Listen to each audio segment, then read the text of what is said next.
de Fithantouloc, pardon si je prononce mal le nom de cette ville. Mais pour introduire le sujet qu'a choisi M. Croaton, je vais reprendre la citation d'Henri Chanteloire qui disait que la langue de l'Europe, c'était la traduction.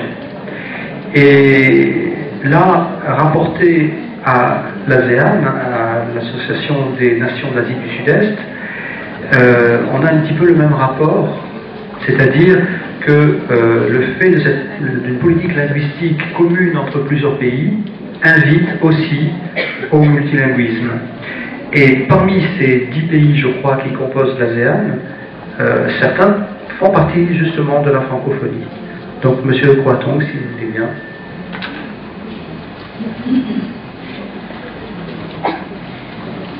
Moi, je préfère me promener un petit peu en parlant. D'abord, bonjour à toutes et à tous. Comme c'est déjà ma 4e venue sur le territoire indonésien, là j'ai commencé ma première visite indonésienne en 2008 à Bandung.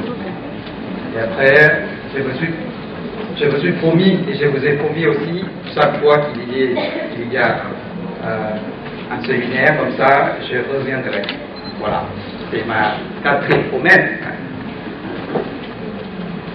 Alors, comme M. Herman Biril m'a appris que cette année, le séminaire de la PRI aura lieu à Georgia au mois d'octobre, au lieu du mois de novembre, comme les 3 derniers séminaires auxquels j'avais participé. Je me suis fait beaucoup de soucis parce que je ne savais pas de quoi je vous parlerai. Mais quand j'ai su que le thème du séminaire portait sur le français face à la mondialisation, et là j'ai eu un clic, et après j'ai trouvé le sujet suivant, c'est la politique linguistique. Là, c'est la politique linguistique de l'ASIEN, de l'Association des Nations de l'Asie du Sud-Est, comme favorisant le multilinguisme. Et là, c'est mon sujet. Alors, qu'est-ce que le multilinguisme? La définition très simple, ce sont les variétés, les diversités linguistiques dans une géographie donnée.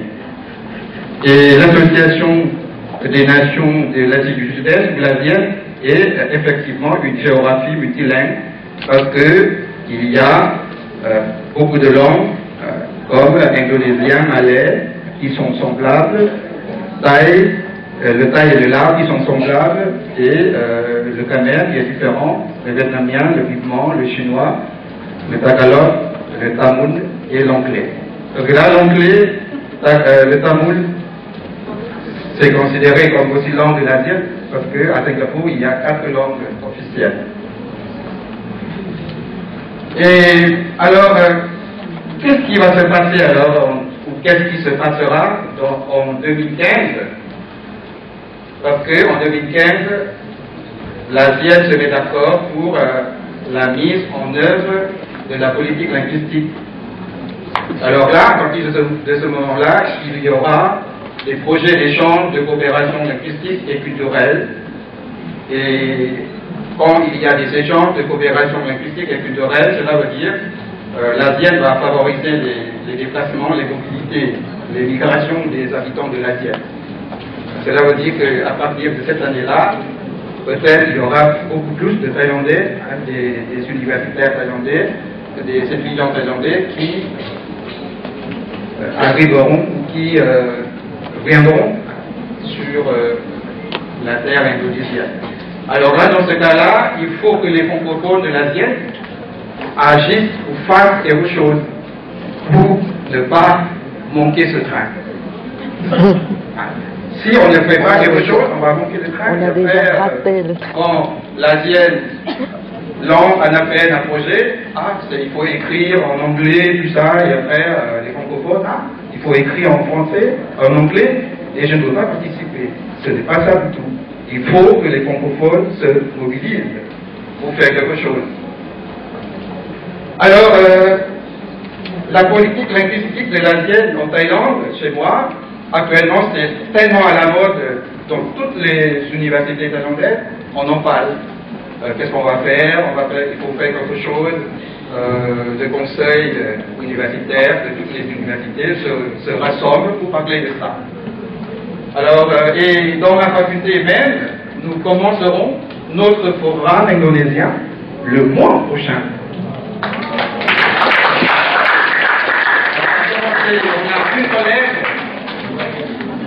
a une collègue dans ma faculté, elle a beaucoup souffert, elle voulait ouvrir son programme d'indonésien, mais elle a eu un empêchement de la fac avec l'ex-doyenne, avec l'ancienne doyenne, et là maintenant on a le feu vert. Elle voit, parce qu'elle a passé un an à Jakarta, elle voit, c'est elle qui sera responsable de ce programme. Alors là, c'est dans ma fac, et dans ma faculté, il y a à peu près 6 langues de l'Asienne enseignées déjà. Évidemment, l'indonésien, le vietnamien, le lao, le vikman, le chinois et l'anglais. Alors, et le français, évidemment, il y a aussi le français. Là, je suis venu cette fois avec Dr. Serapal, qui a fait une thèse sur Nathalie Sarraute, le théâtre. Alors, ma question c'est, qu'est-ce qu'il faut faire pour inscrire le français sur le multilinguisme? Qu'est-ce qu'il faut faire pour faire entrer le français dans la politique linguistique de l'Asienne?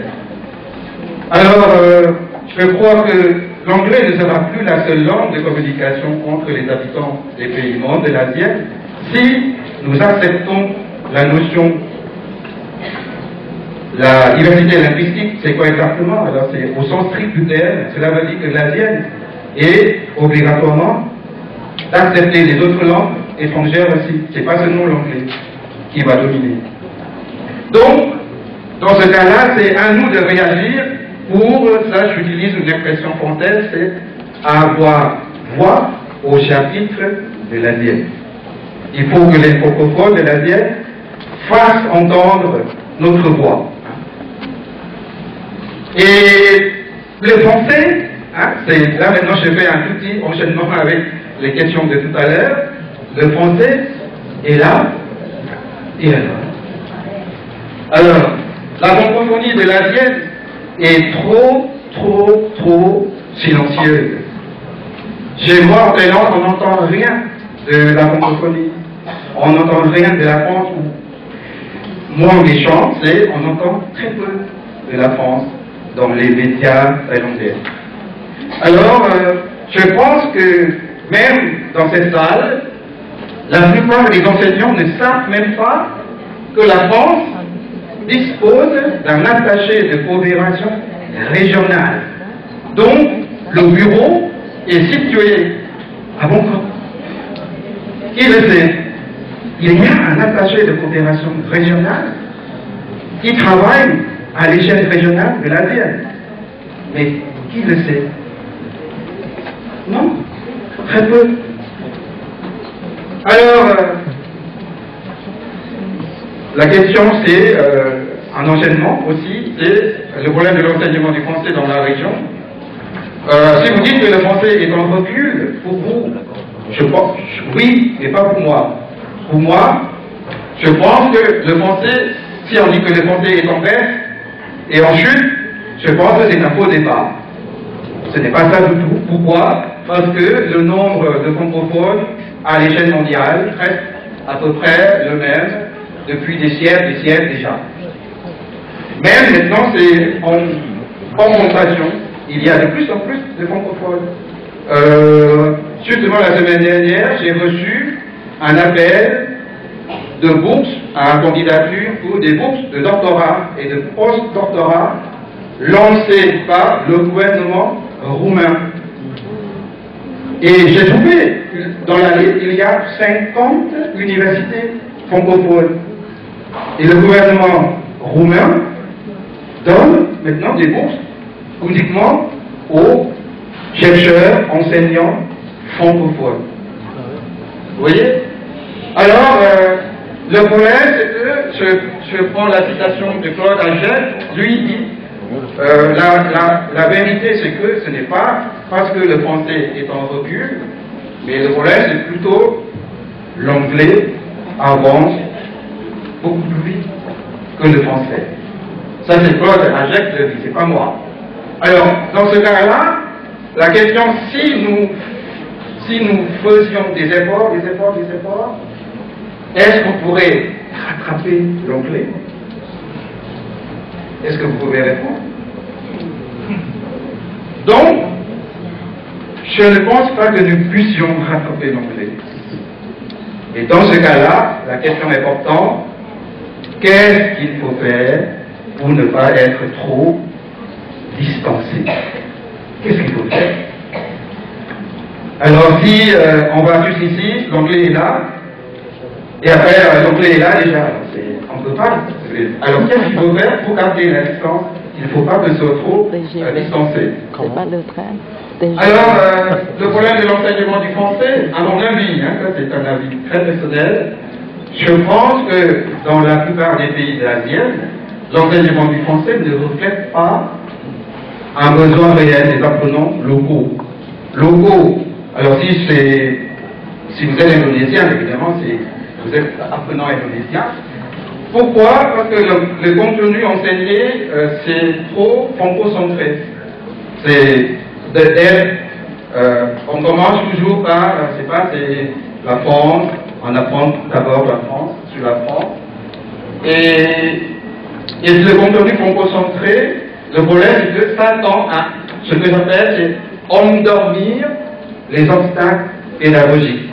Les obstacles pédagogiques, j'ai pris ce mot d'un philosophe très célèbre, et lui c'est un autodidacte, il apprend tout par lui-même. Il s'appelle Gaston Bachelard. Gaston Bachelard, il a écrit une série de livres, il s'appelle Formation à l'esprit scientifique, et après il a dit, il y a les obstacles pédagogiques. Et les obstacles pédagogiques, le plus important, à son avis, c'est les enseignants ne comprennent pas que les apprenants ne comprennent pas. Là, c'est les obstacles pédagogiques le plus important et le plus difficile à résoudre. On enseigne, et on pense que nos étudiants comprennent déjà quelque chose, mais dans la réalité, ils ne comprennent pas du tout. Nos étudiants ne comprennent pas. Et le pire, c'est que les enseignants ne savent pas. Et c'est ça la question. Alors, pour moi, je souhaite qu'il y ait un manuel de français local, un manuel de français local, dont le contenu linguistique et culturel est parfaitement bien conçu par un enseignant local.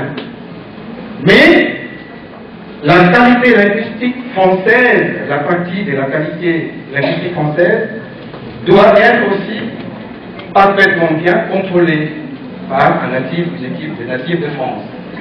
Un manuel fait pour la plupart des apprenants qui veulent vivre du français localement, c'est pas indonésiennement, si je peux dire, indonésiennement. Et non pas pour peu d'entre eux qui désirent aller faire des études en France, parce que là, il y en a trop peu. Et on fait un manuel pour peu de gens, pas pour beaucoup de gens qui veulent vivre du français localement. Alors, moi, je constate que il y a beaucoup de fausses solutions à de vrais problèmes, comme on enseigne trop un français littéraire, sans aucun rapport avec la réalité du terrain, véritablement vécu par les apprenants. Le contenu est trop franco-centré et pas assez de contenu local. Donc, beaucoup de problèmes linguistiques attendent toujours d'être découverts. Et après, les apprenants, ils n'ont fait aucune réflexion sur les problèmes linguistiques relatifs à la langue maternelle. Et à un moment donné, ils doivent réfléchir, Et après, c'est la traduction. Ils sont obligés de passer par la traduction. La méthode communicative exclut presque totalement la langue maternelle. Mais dans la réalité, on enseigne, si vous faites des erreurs, il n'y a pas de problème, vous parlez comme ça. Et à un moment donné, quand les apprenants doivent parler, produire quelque chose, ils sont obligés de passer par la langue maternelle. Alors, là, c'est cette proposition, je vais passer très rapidement. Concours régional, concours de théâtre.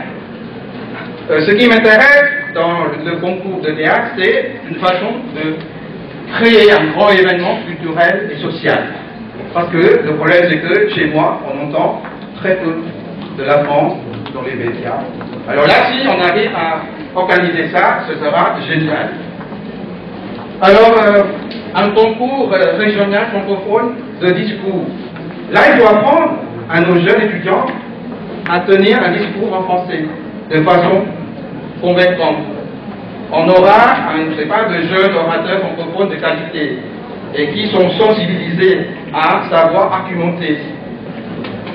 Là, je vous montre un petit exemple, mais ce n'est pas du tout français. Hein. C'est une jeune fille de, je ne sais pas si vous pouvez entendre.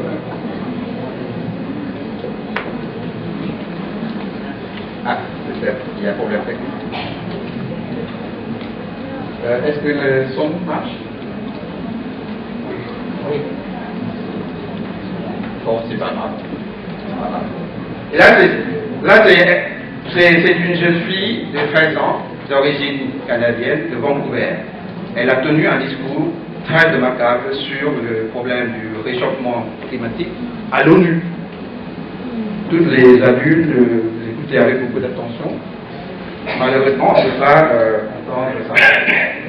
Alors là, je vois qu'il y a, cet après-midi, il y aura une communication sur la pédagogie actionnelle.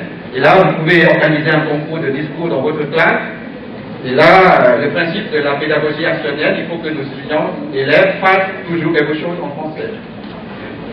Concours francophone régional de poésie mise en scène.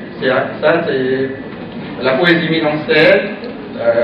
C'est sensibiliser nos étudiants au pouvoir de l'expression poétique. Je montre un exemple, mais je pense que c'est dommage qu'on ne peut pas entendre la voix. Mais la poésie mise en scène, c'est au lieu de réciter simplement le texte, mais on fait aussi des actions.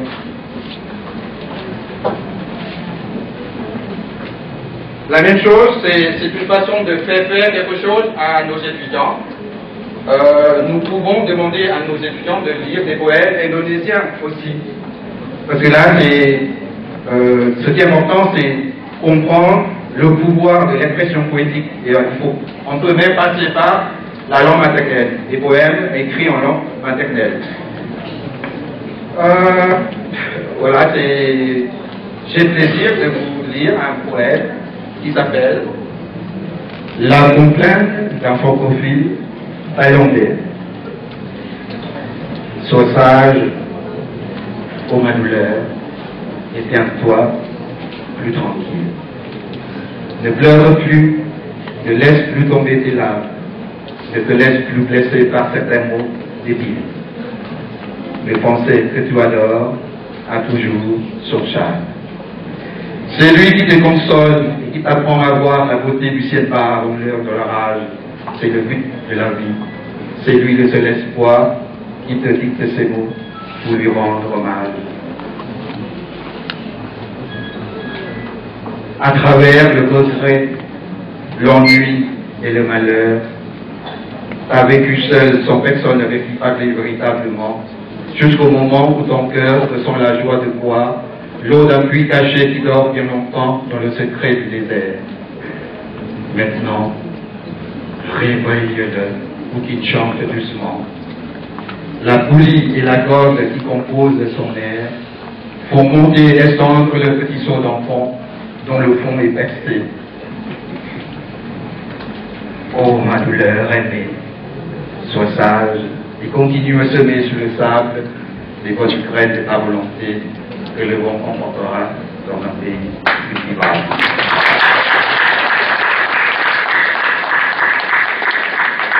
Alors là, j'ai composé ce poème il y a 20 ans.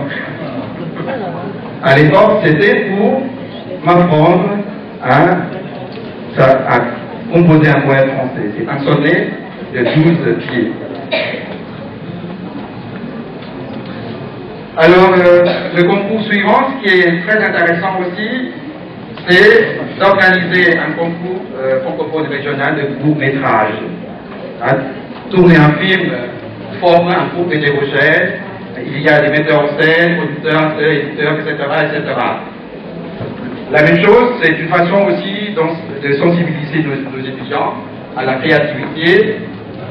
Et là, concours de théâtre, de poésie et de court-métrage, les trois, ensemble,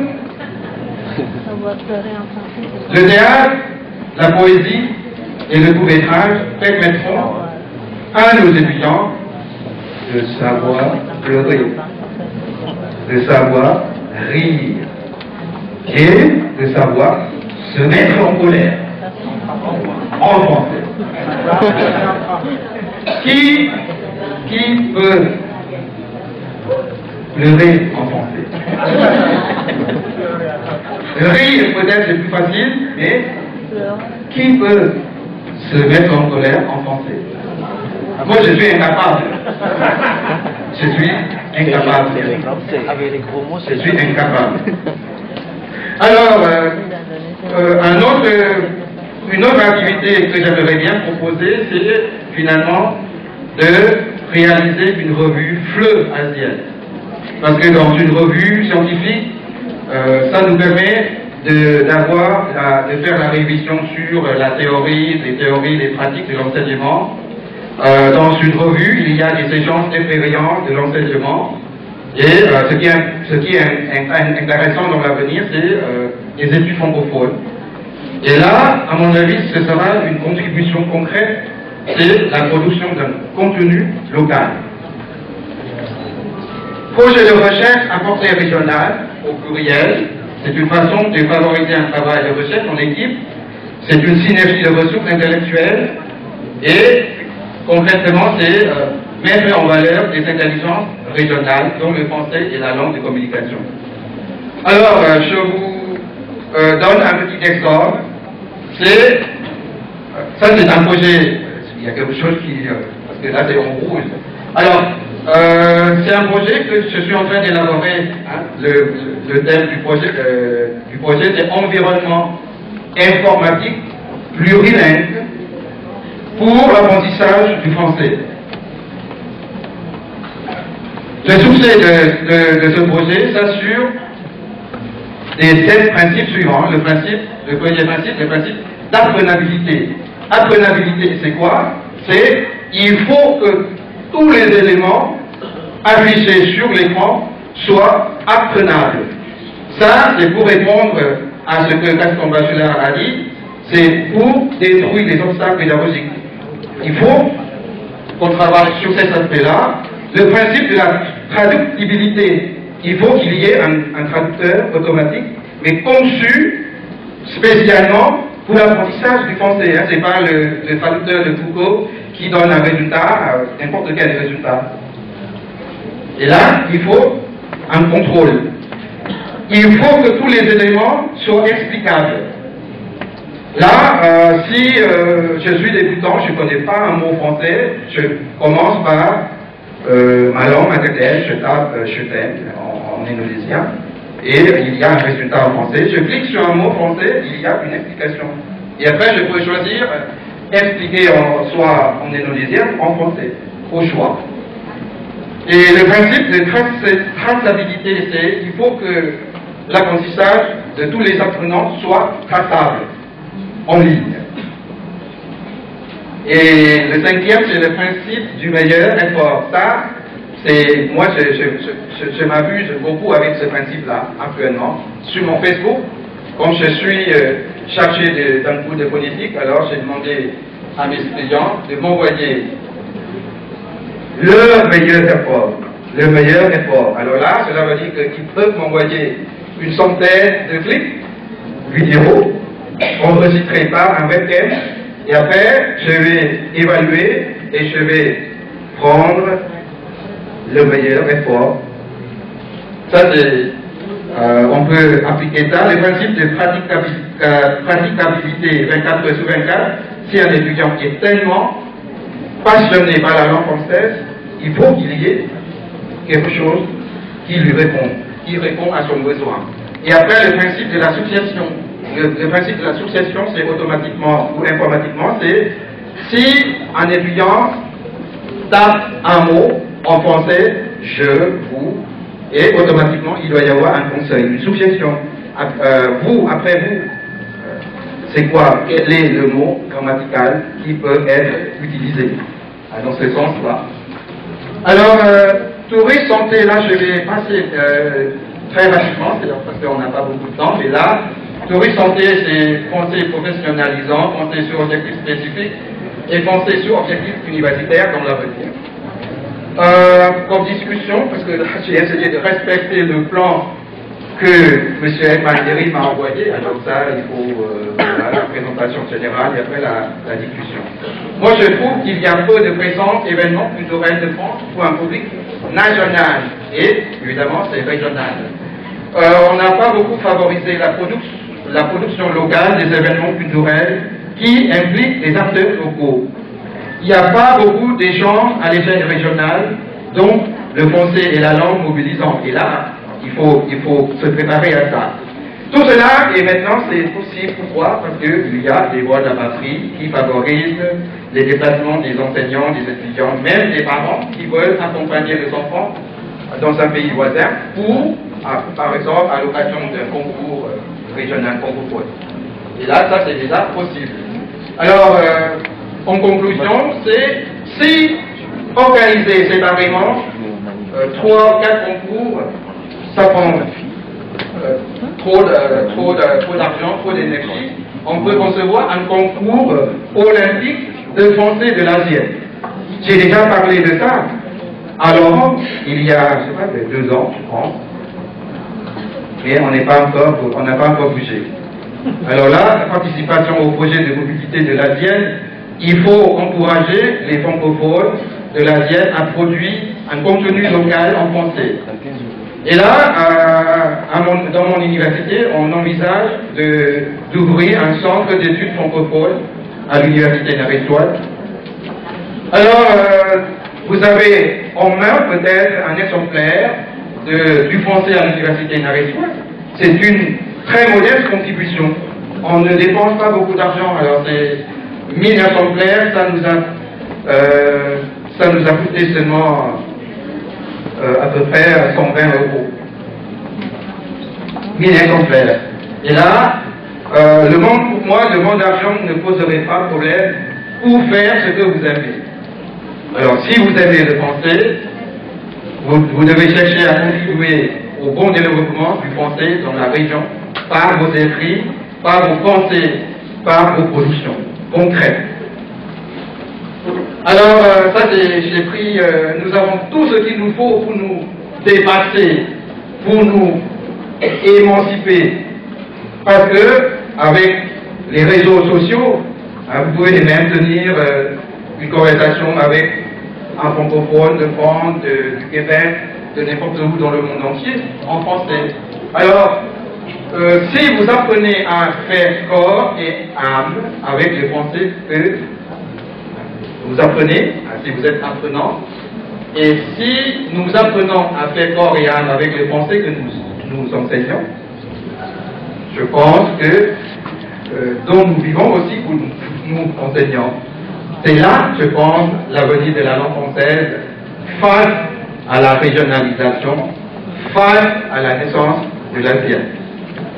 Et si nous voulons bien que nos étudiants